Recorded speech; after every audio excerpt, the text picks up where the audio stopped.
Hey all, welcome back to yet another vlog. ഇത് ഒരു Sunday വ്ളോഗാണ്.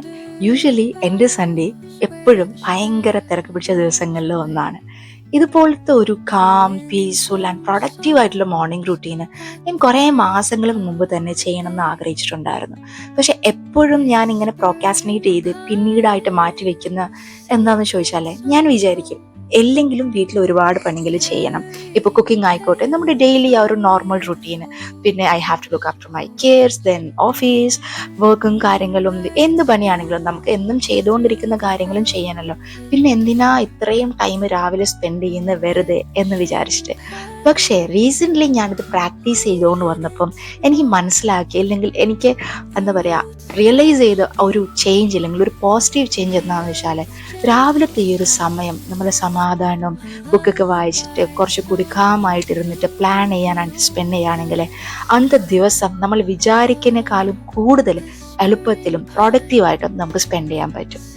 ആക്ച്വലി പറയുകയാണെങ്കിൽ ഈ ഒരു മോർണിംഗ് റുട്ടീൻ്റെ കാര്യമല്ല, ബാക്കി ഏത് കാര്യം ആയിക്കോട്ടെ, നമ്മൾ പ്രോക്കാസ്റ്റിനേറ്റ് ചെയ്തുകൊണ്ടിരിക്കുന്ന one of the main reason എനിക്ക് മനസ്സിലായത്, അല്ലെങ്കിൽ എനിക്ക് ഫീൽ ചെയ്തൊരു കാര്യം എന്താണെന്ന് വെച്ചാൽ, നമ്മളെല്ലാം കൂടി പെർഫെക്റ്റ് ആയിട്ട് ഇരുന്നിട്ട് ചെയ്യാം, ഇല്ലെങ്കിൽ എനിക്ക് ഈ ഒരു സംഭവം വേണം അത് ചെയ്യുന്ന മുമ്പ് അത് കിട്ടിയിട്ട് ചെയ്യാം, ഇല്ലെങ്കിൽ ഇത് കംപ്ലീറ്റ് ആവില്ല പ്രോപ്പർലി.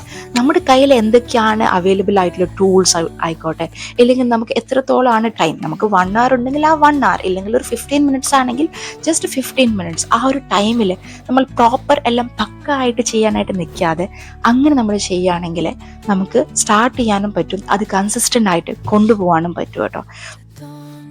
പിന്നെ നമ്മൾ മനസ്സിലാക്കേണ്ട വേറൊരു സംഭവം എന്താണെന്ന് വെച്ചാൽ, നമ്മളൊരു കാര്യം ചെയ്യാനായിട്ട് ഇറങ്ങുമ്പോൾ നമ്മുടെ സറൗണ്ടിങ്സിൽ, അല്ലെങ്കിൽ നമ്മുടെ പരിചയത്തിലോ നമ്മുടെ ചുറ്റുവട്ടത്തിലോ പല സംഭവങ്ങളും നെഗറ്റീവായിട്ട് നടക്കും. പക്ഷെ അതിലോട്ട് ഫോക്കസ് ചെയ്തിട്ട് നമുക്ക് ചെയ്യാനുള്ള കാര്യം നമ്മൾ ചെയ്യാതിരുന്ന് കഴിഞ്ഞാൽ അത് നമുക്ക് ഒരിക്കലും അച്ചീവ് ചെയ്യാൻ പറ്റത്തില്ല കേട്ടോ. ലൈഫാണ്, പലതും പല സമയങ്ങളിലും പല ഡിഫിക്കൽട്ടീസും നടക്കും.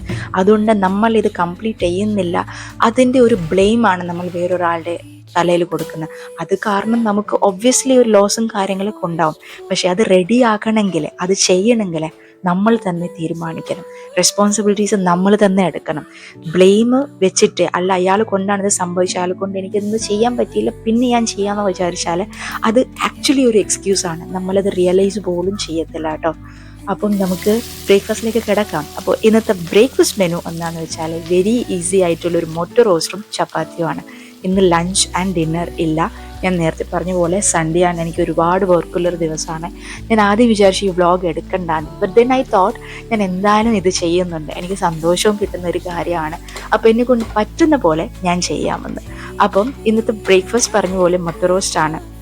യൂഷ്വലി മുട്ട റോസ്റ്റ് എന്ന് പറയുമ്പോൾ ഒരുപാട് സവോള എടുത്ത് വഴറ്റണം, അങ്ങനത്തെ ഒരുപാട് സമയം എടുക്കുന്ന ഒരു സംഭവമാണ്. പക്ഷെ വെരി റീസെൻ്റ്ലി ഞാൻ 1-2 ഷോർട്സിൽ കണ്ടിട്ടുണ്ടായിരുന്നു എളുപ്പത്തിൽ നമുക്ക് കുക്കറിൽ ഇത് ചെയ്യാൻ പറ്റുമെന്ന്. ദെൻ ഐ തോട്ട് ഞാനൊന്ന് ട്രൈ ചെയ്ത് നോക്കുകയാണ്. അപ്പോൾ അത് ചെയ്യാനായിട്ട് ഒരു പാത്രത്തിൽ വെളിച്ചെണ്ണ, ഇഫ് പോസിബിൾ വെളിച്ചെണ്ണ ഇട്ട് കൊടുക്കുക, ഇല്ലെങ്കിൽ സാധാരണ നമ്മുടെ സൺഫ്ലവർ ഓയിൽ ആണെങ്കിലും മതി കേട്ടോ. ഞാനിവിടെ യൂസ് ചെയ്തത് റൈസ് ബ്രാൻ ഓയിലാണ്, വെളിച്ചെണ്ണ എൻ്റെ കയ്യിൽ ഇല്ലാത്തതുകൊണ്ട് അതിടുക, കടുക് താളിക്കുക, ഉലുവ ഇട്ട് കൊടുക്കുക, പിന്നെ സവോളയും കരിവേപ്പില, ഇഞ്ചി, വെളുത്തുള്ളി, പച്ചമുളക് എല്ലാം കൂടി ഒരുമിച്ചിട്ടിട്ട് മസാല ഇടാം. മസാല ഞാൻ ഇതിനകത്ത് ഇടുന്നത് നമ്മുടെ മുട്ട റോസ്റ്റിന് മസാല കിട്ടുമല്ലോ, അതാണ് ഇട്ട് കൊടുത്തത്. പിന്നെ 2 സ്പൂണ് മുളക് കൂടി ഇട്ടു. എല്ലാം കൂടി 30 to 45 minutes ജസ്റ്റ് ഒന്ന് സ്റ്റിർ ചെയ്ത് കൊടുക്കുക. ഇതിൻ്റെ മുകളിൽ ചെറിയൊരു ബൗളിൽ മുട്ട ഇട്ടിട്ട് കുറച്ച് വെള്ളം ഇട്ടിട്ട് വെക്കുക. ഞാൻ കുറച്ച് അധികം വെള്ളം ഇട്ട് പോയി, അതിൻ്റെ ഒരു ആവശ്യമില്ല. അടച്ച് വെച്ചിട്ട് 2 വിസിൽ മീഡിയം ഫ്ലെയിമിൽ വെക്കുക. എന്നിട്ട് ആ പാത്രത്തിൽ തുറക്കുമ്പോൾ നിങ്ങൾ കണ്ടല്ലോ, ആ ഒരു കൺസിസ്റ്റൻസിയിൽ കുറച്ച് വെള്ളം ഇങ്ങനെ മേലെ ഇങ്ങനെ തള്ളി നിൽക്കും. അതൊന്നും നമ്മൾ കാര്യമാക്കണ്ട, വേറൊരു ഇതുപോലത്തെ പാനിലിടുക. അതല്ലാന്നുണ്ടെങ്കിൽ അതേ കുക്കറിൽ തന്നെ നല്ല ഹൈ ഫ്ലെയിമിൽ സ്റ്റിർ ചെയ്ത് കൊടുത്താൽ 10 മിനിറ്റിനുള്ളിൽ നല്ല അടിപൊളി ഇതുപോലത്തെ ഒരു ഡ്രൈ കൺസിസ്റ്റൻസിയിലുള്ള മുട്ട റോസ്റ്റ് റെഡിയായി കിട്ടും. സൈഡിൽ ഞാൻ ചപ്പാത്തിയാണ് ആക്കുന്നത്. ആ ഒരു മുട്ട റോസ്റ്റ് ഡ്രൈ ആവാനുള്ള സമയത്ത് ഞാൻ ചപ്പാത്തി ഉണ്ടാക്കിയെടുത്തു, എന്നിട്ട് രാവിലത്തെ ചായ കൊടുത്തു. അപ്പം എൻ്റെ ഒരു സൺഡേ റുട്ടീന്, അതായത് മോർണിംഗ് റുട്ടീന് ഇവിടെ കഴിഞ്ഞിരിക്കുന്നു. എനിക്ക് ഒരുപാട് വർക്കുള്ള ദിവസമായിരുന്നു. ഇതുപോലെ നിങ്ങൾ ബിസി ആവുന്ന ദിവസങ്ങളിൽ ഇങ്ങനെ പ്ലാൻ ചെയ്യുകയാണെങ്കിൽ, നമുക്ക് വേണ്ടി കുറച്ച് സമയം മാറ്റി വെച്ചിട്ട് ചെയ്യുകയാണെങ്കിൽ, you will get a lot of time for yourself and നല്ല പീസ്ഫുള്ളായിട്ട് നമുക്ക് കാര്യങ്ങൾ ചെയ്യാനും പറ്റും. Hope you like this vlog. ഇതുപോലത്തെ കൂടുതൽ വീഡിയോസിനായിട്ട് എൻ്റെ ചാനൽ ഒന്ന് സബ്സ്ക്രൈബ് ചെയ്യുക. ആൻഡ് യൂസ്ഫുൾ ആയിട്ട് തോന്നുവാണെങ്കിൽ please do like, share and comment your opinions in the comment section below. Thank you for watching. See you in the next vlog. Bye by.